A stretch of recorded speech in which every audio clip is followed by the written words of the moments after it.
नयन सुलगी ज्योति ब्रह्म गोदारती मिलगी ज्योति ब्रह्म गो। श्री राम जय जय राम, श्री राम जय राम, श्री राम जय राम, जय राम, श्री राम जय राम, जय राम, श्री राम जय राम, जय जय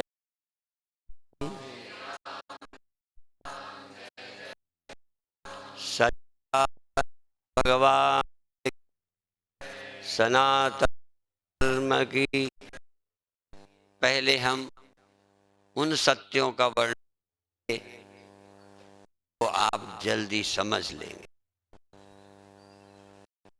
आप जी रहे हैं, जाग भी रहे हैं, पर आंख नहीं हो तो देख नहीं सकते। आप ताकतवर हो, पहलवान भी हो, साधु भी हो, लेकिन आंख नहीं है तो दिखे।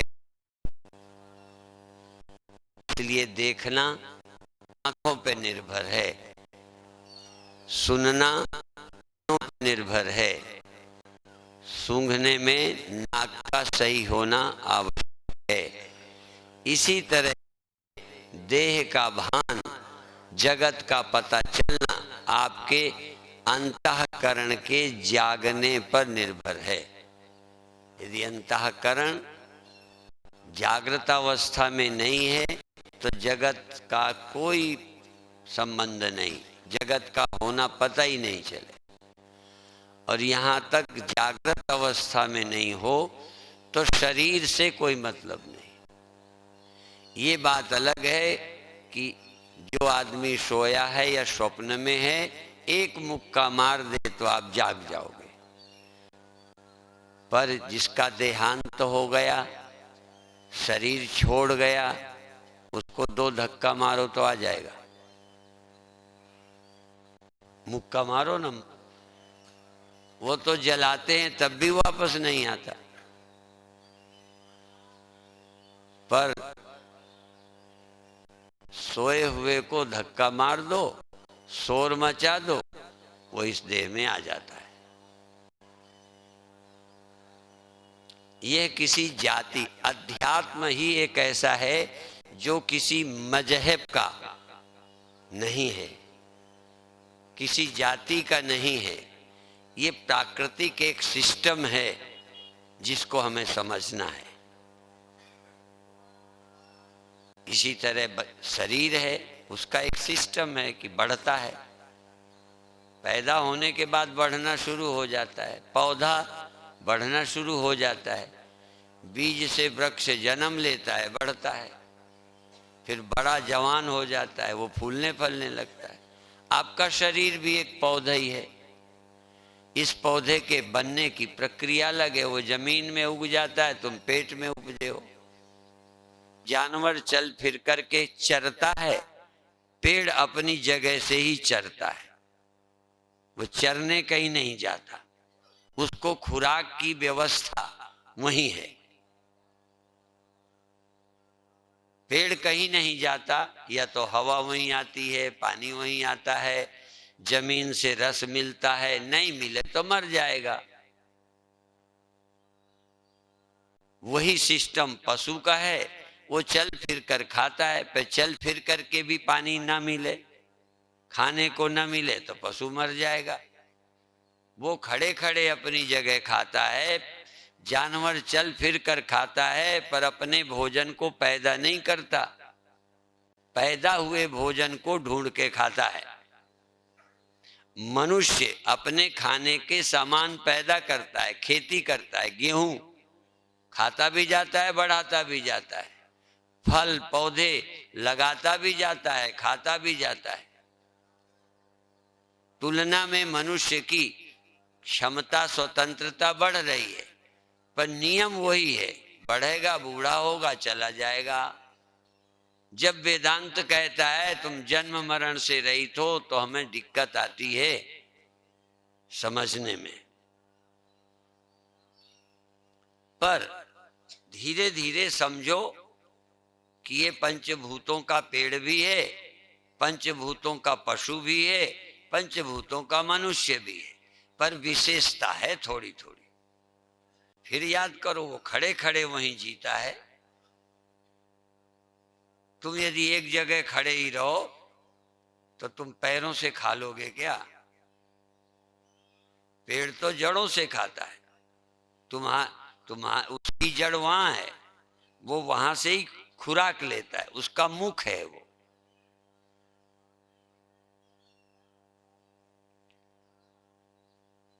भगवान ने जिसे जैसा बनाया या नेचर ने बनाया वो उसी ढंग से जीवित रहता है। जल जंतु जल में ही रहते हैं, जमीन के जीव जंतु जमीन में ही रहते हैं।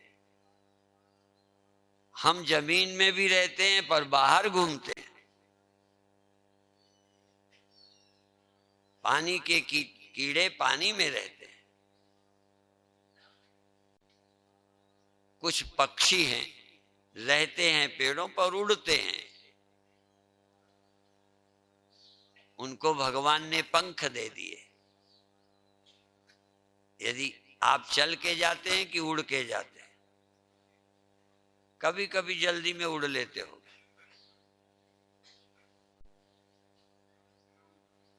अपनी सामर्थ्य को पहचानो। किसी के शरीर में अनंत सामर्थ्य नहीं है। सब अपनी अपनी प्रकृति के अनुसार शरीर चलते हैं। पेड़, पशु, पक्षी, मछली, कीड़े चलते हैं। जगना और सोना। अब जीव जंतु जग जाते हैं तो खा पी लेंगे, बस। कोई ईश्वर की चर्चा नहीं करेंगे। सृष्टि क्या है, क्यों बनी है, हमारा जन्म क्यों हुआ, हम देह में क्यों हैं, कोई प्रश्न नहीं है। मनुष्य वैसे भी कुछ बहुत खूबियां रखता है, लेकिन सबसे बड़ी खूबी मनुष्य की है कि वो ईश्वर को खोज सकता है, पा सकता है, समझ सकता है, और ईश्वर की इच्छा क्या है उसे भी समझ सकता है, और ईश्वर की इच्छा की पूर्ति में सहयोग दे सकता है, और ईश्वर की इच्छा की परवाह न करके अपने दिमाग से स्वार्थी होकर अपने स्वार्थ के लिए कितनों को सता सकता है। जानवर अपनी शारीरिक भूख को पूरी करने के लिए एक जानवर दूसरे को खा लेता है। कई जानवर को खा लेते हैं। कई जीवों को ही खाते हैं। इसलिए रामायण में या कहाँ का है भूल जाता हूं। कल कोई कह देगा बाबा जी को ये भी नहीं आता, तो नहीं आता, क्योंकि ये याद करने के लिए जन्म नहीं हुआ कि ये रामायण में लिखा है कि गीता में कि किस साधु ने बोला। कह देते हैं, एक अच्छी बात है, कहिए जीव ही जीव आहार। जीवों का भोजन जीव है, पर पशु पक्षी दूसरे ढंग के जीवित को खाते हैं। हम भी खाते हैं। होला खाते हो, बालियां भून के खाते हो, मक्की भून के खाते हो, जीव ही तो हैं वो, पर उनको कष्ट नहीं है। मनुष्य को उन जीवों को खाने का हक है जिनमें कष्ट नहीं है, दूसरे मेरी साधना के विपरीत नहीं है, जिसमें हिंसा की भावना नहीं है। जानवर में भी हिंसा की भावना नहीं है। कोई कोई जानवर चिढ़कर हिंसक बन जाता है, अन्यथा वो हिंसक नहीं है, उसकी खुराक है। आप अन्न खाते समय कभी लगता है मैं हिंसा करता हूं? लेकिन मैं बता दूं, अन्न को बर्बाद करना, गलत खाना, दुरुपयोग करना, ये भी हिंसा है। तुमने अपनी वाहवाही के लिए कई काम किए। जानवर आवश्यकता की पूर्ति करता है, तुम वासना की पूर्ति के लिए जमा किए रहते हो। एक भूखा मरता रहता है। गिद्धों को हमने देखा, यद्यपि उनकी संख्या अब खत्म हो गई है, लगभग ना के बराबर हैं, पर उनको हमने देखा खाते हुए। और जिसका पेट भर जाता है वो अलग बैठा रहता है, बाकी खा रहे हैं। तुम होते तो तुम्हारा पेट भर जाता, तब भी दूसरे को न खाने देते, सब समेट के धर लेते अगले वर्ष के लिए, अगले जन्म के लिए। अगले जन्म तक की योजना, अगले दिन की ज्यादा योजना तो मनुष्य ही बनाता। यद्यपि जीव जंतु भी कुछ ध्यान रखते हैं, ये लाभकर भी है, हानिकर भी है। अधिक दिन के लिए सोच लेना कोई बुरा नहीं है, यहां तक अगले जन्म के लिए भी सोचना, तभी तो पुण्य करते हो। जैसे इस जन्म में संग्रह मनुष्य ज्यादा करता है, इस जन्म के लिए जो जमा किया है वो इस जन्म के लिए, जो पुण्य किया है वो अगले जन्म के लिए। और जिनको जन्म से छुटकारा चाहिए, उन्होंने अगले जन्म का इंतजाम नहीं किया, मोक्ष का इंतजाम किया।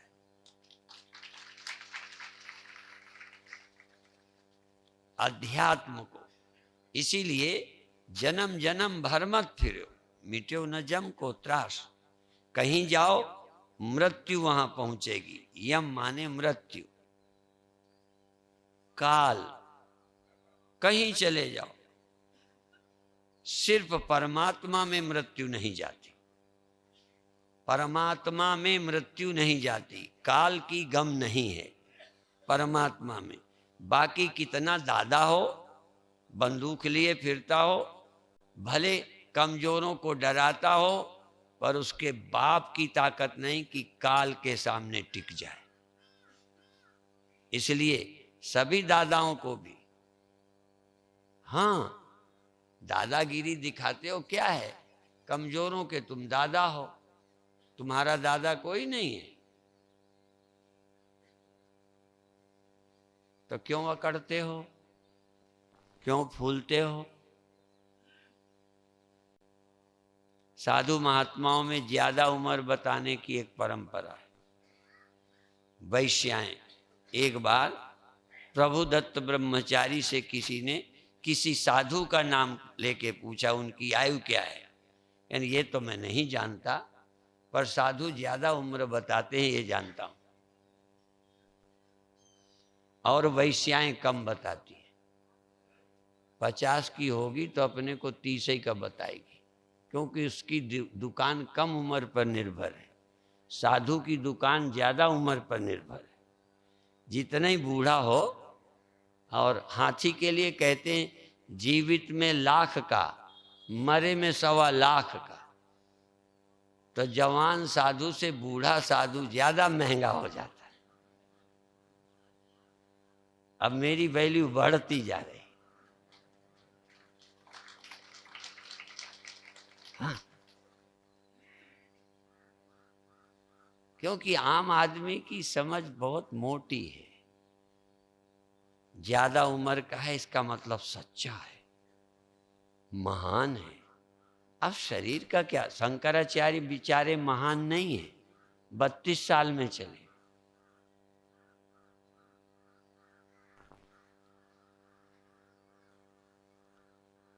साधु से उम्र का क्या संबंध, साधु का धन से क्या संबंध, साधु का किसी और से क्या लेना देना।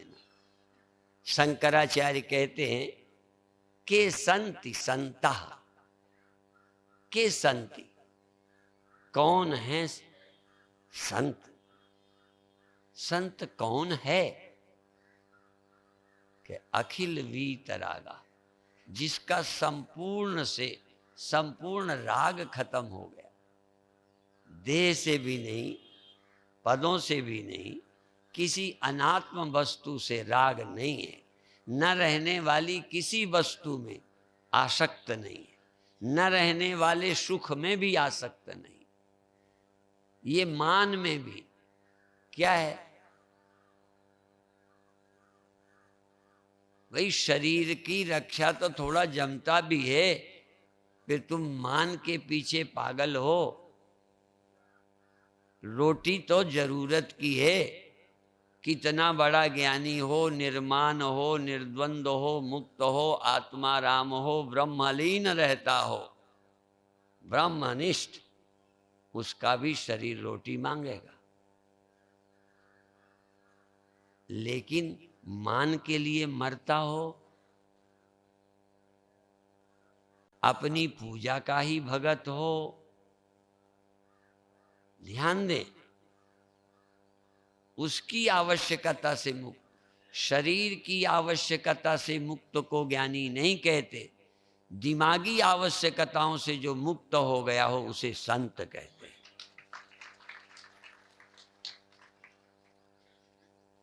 कोई हमने साधु नहीं देखा जिसे शारीरिक आवश्यकताएं ना हो। हाँ, यदि अंदर आदमी शांत है, सुखी है, संतुष्ट है, तो बहुत जरूरतें शरीर की भी कम हो जाती। आत्मा राम होगा, काम कम हो जाएगा। आत्मा राम होगा, धन की आवश्यकता कम हो जाएगी, वस्त्र की आवश्यकता कम हो जाएगी। ठंडी गर्मी के लिए वस्त्र पहनेगा। आप भी तो ठंडी गर्मी और मर्यादा के लिए ही पहनते हो कि और भी कुछ इच्छा? मर्यादा माने बुरा लगेगा, नंगे रहोगे। मान लो ठंडी गर्मी ना हो, ऐसे ही अच्छा लगे। कई बार गर्मी में कपड़ा उतारना अच्छा लगता है, तो सब उतार दोगे। अब क्यों पहने हो? मर्यादा के लिए। और अब लोग क्यों पहनते हैं? मर्यादा तोड़ रहे हैं। कपड़े ऐसे पहनते हैं जो अमर्यादित है। तो ज्ञानी की जब इच्छाएं शांत हो जाती हैं तो आवश्यकताएं शरीर की रहती हैं। तो फिर क्या, कपड़ा कितने चाहिए, फिर भोजन कितना चाहिए, दिखावा करना नहीं है, तो कम हो गया। इसलिए संत यदि होगा तो कपड़े का अधिक दुरुपयोग नहीं करेगा, भोजन का नहीं करेगा, तो ऑटोमेटिक स्वाभाविक औरों का भला होगा। यदि हम कम बिजली जलाएंगे, व्यर्थ नहीं जलाएंगे, तो कटौती कम होगी। तुम बिना मतलब जलाओगे तो दूसरे का हिस्सा जल जाएगा। कई लोग पैसे के कारण खर्च की परवाह नहीं। अरे भाई, पैसा है तो बिजली का खर्च की परवाह तुम्हें नहीं है, लेकिन रुपए के खर्च की न करो, बिजली का ज्यादा खर्च ना करो, क्योंकि वो औरों का भी हिस्सा है, समाज का हिस्सा है। इसलिए संत सहज ही परोपकारी हो गए। किसी चीज का जब दुरुपयोग नहीं करेंगे तो कई का भला होगा। इसीलिए संत जब संन्यास लेता है तो पशु पक्षी खुश होते हैं। हाँ, जैसे कोई दुष्ट मरे तो क्या होता है? दुष्ट के मरने में हाँ लोग खुश होते हैं। आतंक गया, उसका जिंदा रहना ठीक नहीं है। आप जानते हैं ना, रावण हैं, कंस हैं। तो जब व्यक्ति संन्यास लेता है तो वो भी एक मरने जैसा है। दूसरे को मारना बंद कर देगा, ईर्ष्या नहीं करेगा, नुकसान नहीं करेगा। तो सन्यासी होने पर पशु पक्षी पेड़ खुश हो जाते हैं कि अब ये किसी को नहीं सताएगा।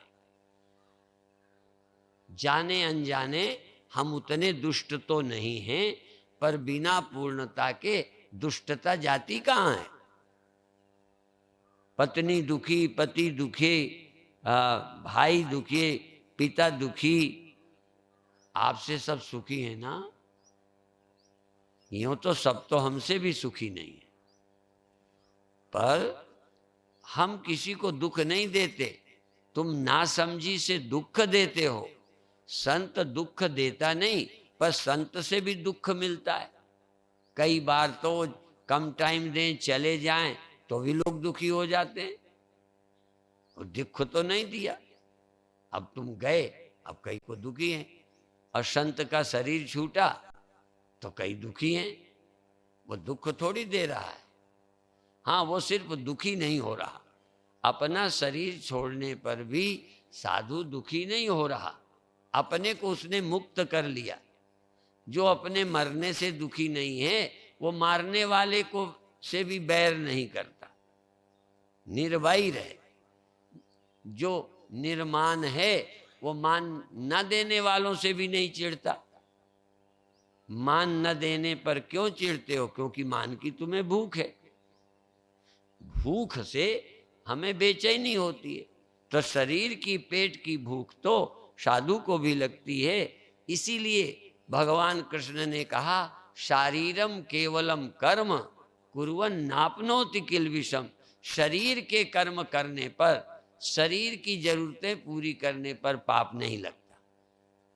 अब रोटी खाने से पाप नहीं लगता, इसीलिए जानवरों को मांस खाने से पाप नहीं लगता, चारा खाने से पुण्य नहीं लगता। वो तो नेचर है ना, वो ना कोई पुण्य कर रहा है। बकरी शाकाहारी है, पुण्यात्मा नहीं, और बिल्ली शेर मांसाहारी है, पापी नहीं। तुम भी जब कोई इच्छा तुम्हारी नहीं, शरीर की जरूरत मात्र पूरी करोगे तो तुम भी पापी नहीं होगे। पर अभी तुम दिमाग के लिए काम करते हो, शरीर के लिए नहीं। ज्यादा पैसा, दिखावे वाले कपड़े शरीर के लिए हैं या दिमाग के लिए?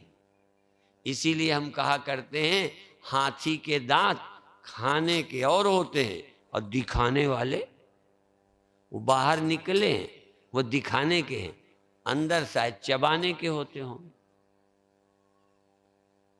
तो आपका तो सब कुछ दो दो है, दिखाने के कपड़े और हैं, दिखाने वाले संभाल के रखे हैं, वो दिखाने के दिन पहनोगे, रोड में पहनोगे। और हम जो मंच पे पहनते हैं वही वहां पहनते हैं, जो कमरे में वही मंच में। कभी कभी तो तुम्हारे शादी ब्याह में जाना पड़ता है तो तुम्हारी नाक कटती है हम लोगों के जाने से, क्योंकि तुम्हारे स्तर के कपड़े नहीं है। आजकल तो बिना स्तर का कहीं बुलाया कौन जाए। ऐसे ही आप बारात में बड़े लोगों को बुलाना पसंद करते हो जिससे तुम्हारी इज्जत बढ़ जाए, जबकि तुम्हारी बारात में सहयोग देने वाला बेचारा साधारण आदमी होगा, पत्तल उठाएगा, रोटी बनवाएगा, परोसेगा, मेहनत करेगा। बड़ा आदमी तो तुम्हारा 100 तो बनाता है, 100 पीस है ये, 100 पीस। हाँ, आपकी शोभा बढ़ा रहे हैं, करना धरना कुछ नहीं है। बहुत संसार में 100 पीस है। तो आपसे निवेदन, सोच के तो कुछ आया था सुनाने के लिए, पर विषय मेरा बदल गया। शुरू किया था कि ये जो तन है नहीं रहेगा,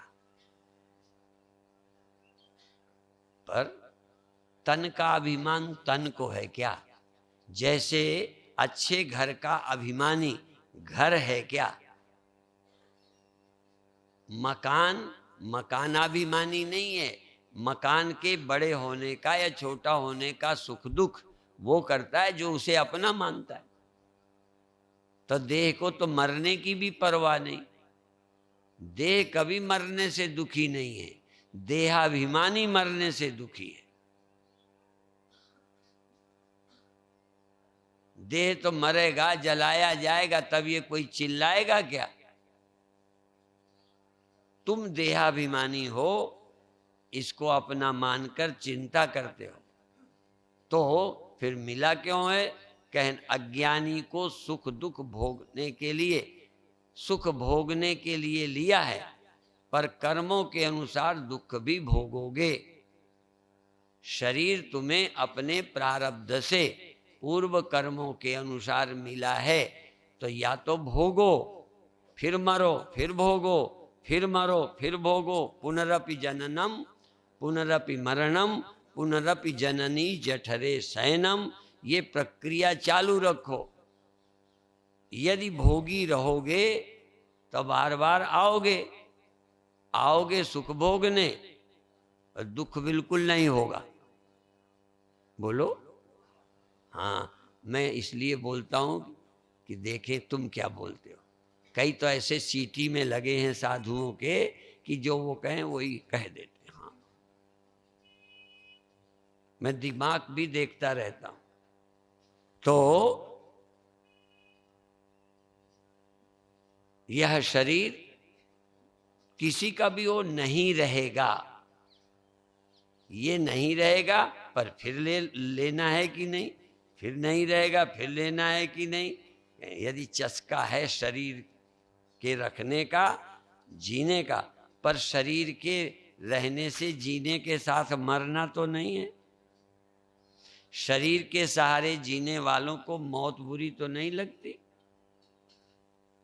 यदि मौत से बचना है तो जन्म से बचो,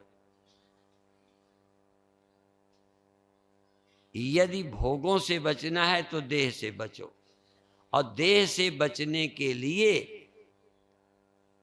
देह हूं ये सोचना बंद करो। तुम आत्मा सुख, ब्रह्मानंद, आत्मानंद की महत्ता समझो, विषयानंद की महत्ता छोड़ो।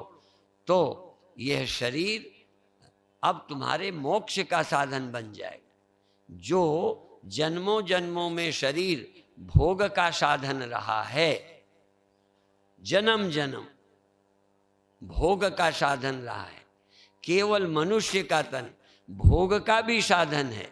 जितना ज्यादा भोग सकता है मनुष्य, उतना पशु भी नहीं भोग सकते। तुम ताकत बढ़ा के दवाइयां खा के भोगी बन सकते हो, दवा खा के हाजमा बढ़ा के खूब खा सकते हो हलवा। थोड़े में काम चलेगा, तब भी कहोगे डॉक्टर साहब अब भूख कम लगती है। कहना ये भी दवा खाओ, ये भी गोली खाओ, भूख बढ़ाओ और सब कुछ खा जाओ, भोगा शक्ति बढ़ाओ, भोग की सामर्थ्य बढ़ाओ, और दुनिया में भाई बहन रिश्ते भी छोड़ के भोगो। रिश्ते भी छोड़ दो, मर्यादाएं भी छोड़ दो भोग के लिए। बड़े कहलाने के लिए इतना भोगो कि सारी दुनिया को लूट कर जमा करो और बड़े कहलाओ। और क्या है, ऐसा भोगी आदमी कैसे मुक्ति पाएगा? उसके लिए तो शरीर चाहिए, फिर बड़ा कहलाने को अलग होना चाहिए। जहां कोई दूसरा नहीं होगा वहां बड़े किससे होंगे? इसलिए जहां द्वैत नहीं है, बड़े किससे?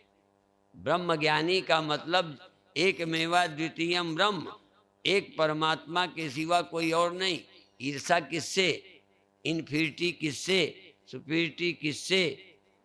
किससे बड़े होना चाहते हो? किससे छोटे होने का डर तुम्हें है कौन और एक के सिवा?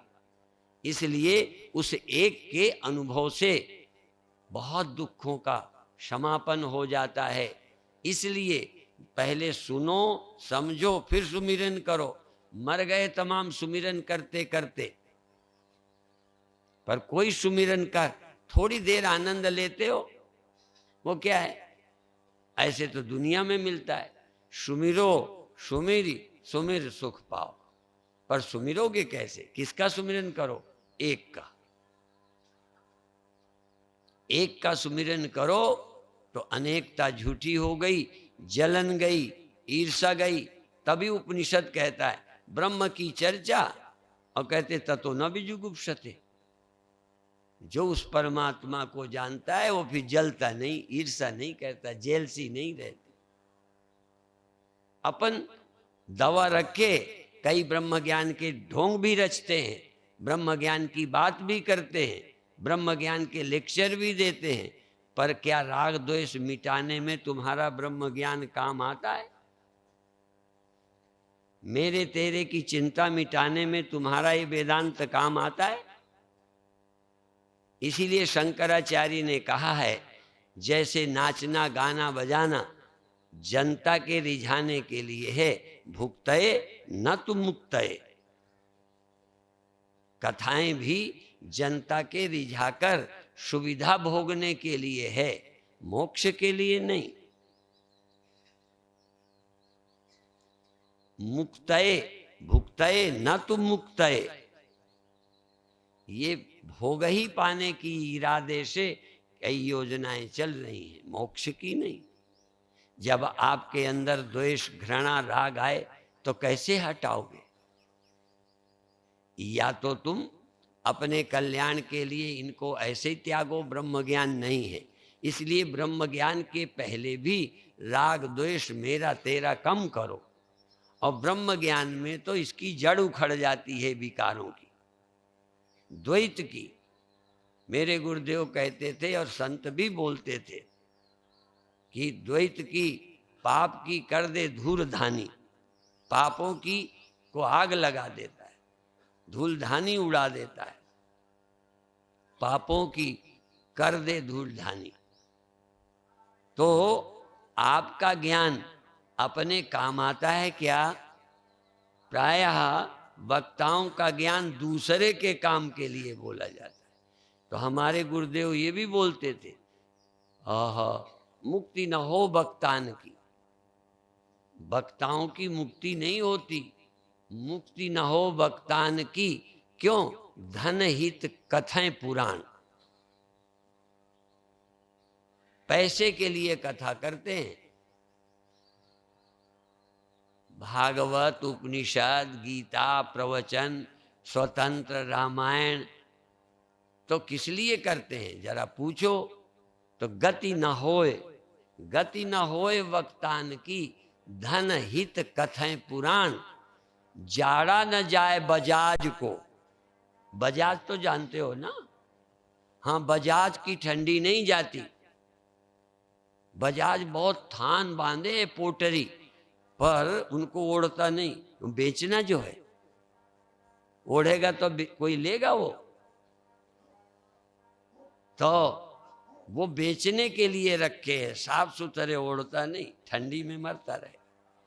तो ये वक्ता दूसरे के काम के लिए प्रवचन रखे हैं, अपने काम के लिए नहीं।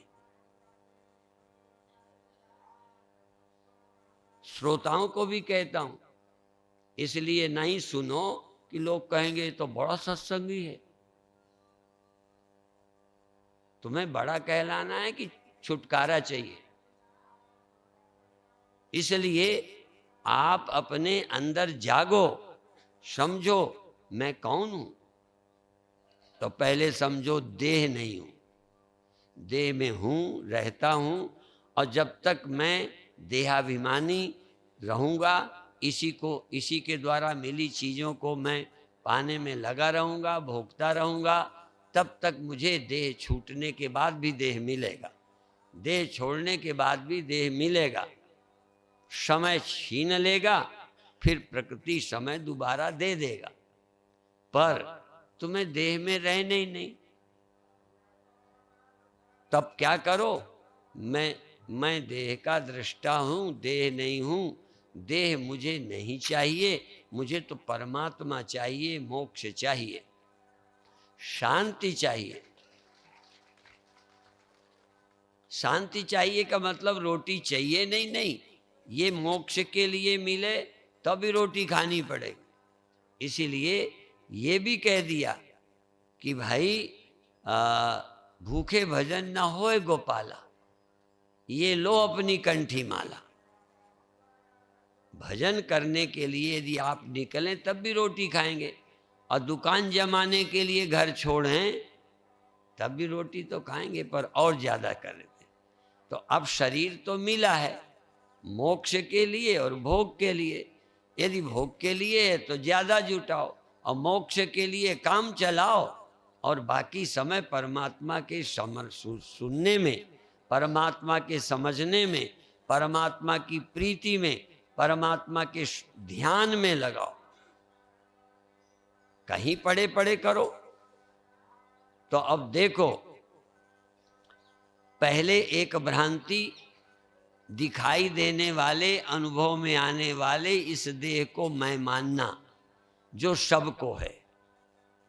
इसके बाद दूसरा, देह को के अभिमानी को देह से अलग जानकर कि भाई मैं चैतन्य हूं, चाहे जीव ही हूं, दृष्टा हूं, तो मैं देह नहीं हूं, ये समझो।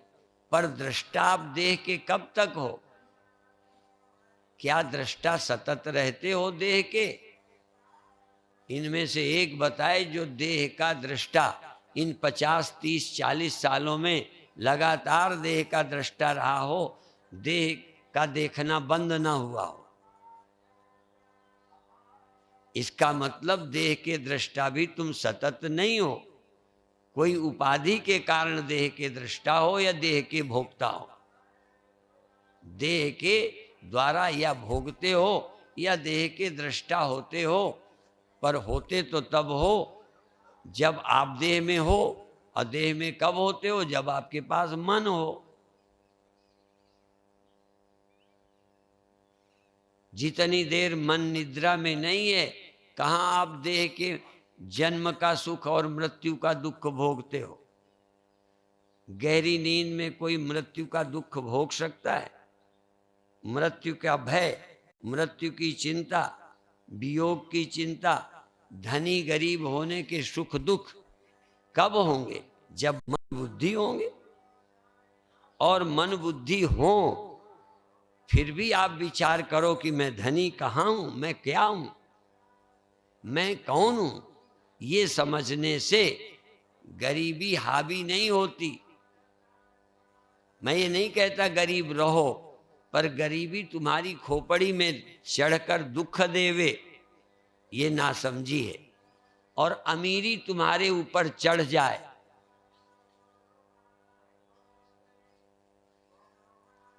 इसलिए पदार्थों से बुद्धि का संबंध तोड़ दो। उसी को संत कह रहे थे कि के संति संतो खिलवी तरागा अपास्त मोह शिव तत्व निष्ठा। जिसका मोह अज्ञानता नष्ट हो गई, शिव तत्व निष्ठा, शिव तत्व में, चिद तत्व में, मुक्त तत्व में, अविकारी आत्म तत्व में जिसकी निष्ठा हो गई है और सब राग खत्म हो गए, मोह को जिसने खत्म कर दिया, अज्ञानता, मोह माने अज्ञानता, अज्ञान से पैदा हुआ मोह, अज्ञान से पैदा हुई अहंता और ममता, इन सब को जिसने नष्ट कर दिया है, अचिद तत्व को, अद्वितीय चैतन्य तत्व का स्मरण करना जान गया, तो जब जरूरत पड़े, कई लोग अपने घर में बिना तकलीफ के भी, कभी कभी कई तकलीफें मनुष्यों को होती हैं, घर में भी हो चुकी होती हैं, तो कई लोग दवाइयां रखे रहते हैं। किस लिए रखे रहते हैं? कि जब तकलीफ हो तब ना खाए। बोलो ना। जब कोई दर्द हो जाए, सिर दर्द, पेट दर्द, जुकाम, खांसी, तो वो दवा धरे रहने के लिए ली रखी थी। तो ये जो कथा है वो धरे रहने के लिए है कि जब मन में दुख आवे, चिंता आवे, भय आवे, शोक आवे, ईर्षा आवे, जलन आवे, आपस में संबंध ठीक न रहें, प्रेम से मिलके बैठ न सकें, तब वो कथा रूपी दवा जो ले गए हो वो रखे रहने के लिए। तो आप सचमुच कभी प्रयोग करते हो बीमारी के समय? मुझे ऐसे लोगों के दर्शनों की इच्छा है। तुम मेरे दर्शन करो ना करो, मैं सचमुच तुम्हारे दर्शन करना चाहूंगा, यदि ये सुनी हुई बात उस समय तुम काम में लेते हो जब लेना चाहिए।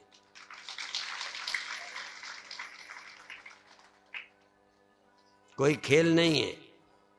हम तो साधुओं की ईर्षा देखते हैं।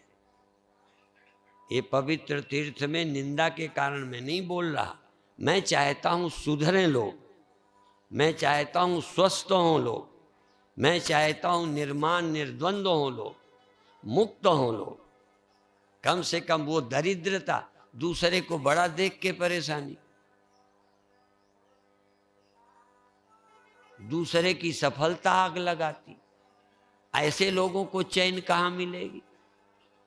कोई ना कोई बड़ा तो होगा ही। सब बड़ों को मार तो सकते नहीं हो तुम। और तुम्हारे द्वारा धनी बने होते तो तुम ना रहने देते। अपनी मेहनत से वो प्रसिद्धि प्राप्त करता है, अपनी मेहनत से बड़ा हो गया। कई बार हमारे सुभाष शास्त्री के यहाँ भी कई पहुंच जाते थे, इनकी बड़प्पन से ही परेशानी हो जाती। तो कोई इन्हीं से, कई को हमसे भी परेशानी होगी, कई को तुमसे भी होगी। अब जो अपनी ही आग से जले जा रहे हो उनको कौन बुझावे। कुछ संत कहते हैं कि क्या झरझर परत अंगार, और संत न होते जगत में तो जर जातो संसार। कहते हैं संत न होते, तो कोई कहते हैं भाई ऐसा नहीं है, वो तो कहते हैं ना आग लगी संसार में, आग लगी संसार में झरझर परत अंगार। हाँ, संत न होते जगत में तो जरी जातो संसार। सब जगह आग लगी पड़ी, काहे की? ईर्षा की, हाँ, द्वेष की, घृणा की, अहंकार की आग लगी पड़ी है। किसी ने कह दिया बदल के, बात तो वही है कि ना आग लगी संसार में, माने बाहर कहीं नहीं लगी। संसार को लोग बाहर समझते हैं, इसलिए दूसरे बार किसी ने कहा ना आग लगी संसार में, न झरझर परत अंगार। ऊपर से कोई आग नहीं बरस रही, अपनी अपनी झाड़ते जरो जात संसार, अपनी ही आग से जले जा रहे हैं। घर को लगा दी आग घर के चिरागों ने, तुम्हारी अंदर की आग तुम्हें जला रही है। अंदर की आग बुझाओ, चैन में रहो। वो कौन बुझा देगा? पड़ोसी बुझाएगा तो तुम्हें और आग लग जाएगी। यदि वो उपदेश करे कि महाराज जी गुस्सा न करो, ईर्षा न करो। कई लोग कहते हैं महाराज क्षमा करो, एक बात हम पूछना चाहते हैं। तो हमने कहा तलवार मारोगे लगता है, क्योंकि पहले ही क्षमा मांगी, इसका मतलब पिंच करने वाली बात कोई कहेगा। तो धन्य वो लोग जो किसी की पिंच करने वाली बातों से अंदर घायल नहीं होते। हम तो लोग ये कहते हैं कि गुरुओं की वाणी से घायल हो जाओगे तो कहीं फिर घायल नहीं होगे, पर जो गुरु की वाणी से घायल नहीं होते फिर रोज रोड में फलाने दिन भर उनको घाव लगते।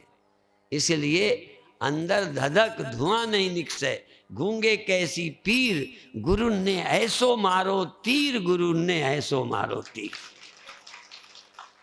ऐसा तीर मारे अहंकार मर जाए, ना समझी खत्म हो जाए, अज्ञानता का नाश हो जाए और तुम मुक्त होकर रहना सीख जाओ। तुम सोचते हो स्वामी जी मरने के बाद हम मुक्त होंगे कि नहीं? यहाँ जिंदा जिंदा की बात करते, जिसे पूछो मरने के बाद, मरने के बाद। ये मरने के बाद जीते जी कुछ नहीं होएगा। जीते जी ना आत्मा, ना परमात्मा, ना सुमिरन। मरने के बाद सब इकट्ठा होगा। ऐसे बेवकूफों से संसार भरा है। विदेशों में तो कहने क्या, इस देश में भी ऐसे मूर्ख हो गए जिनको उस सत्य की तरफ ध्यान ही नहीं जाता, लगे पड़े हैं फालतू की बातों में, कभी आगे होने को, कभी पीछे होने को, फलाना। ये सब करो, तुम राजा बनो, महाराजा बनो, धनी बनो, लेकिन धनी बन के तुम्हें मुक्ति, धन है तो दान करो, शक्ति है तो रक्षा करो, बुद्धि है तो दूसरों को समझ दो, और तुम स्वयं तो समझ के जियो।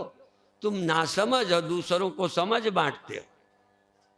दूसरों को तो ज्ञान बांटते हैं, अपना नासमझी में जीते। खैर, आज और कल 2 दिन अभी श्रीमद् भागवत की कथा होगी, और परसों से दोनों सभाओं में हम भी बोलेंगे। ओम शांति शांति।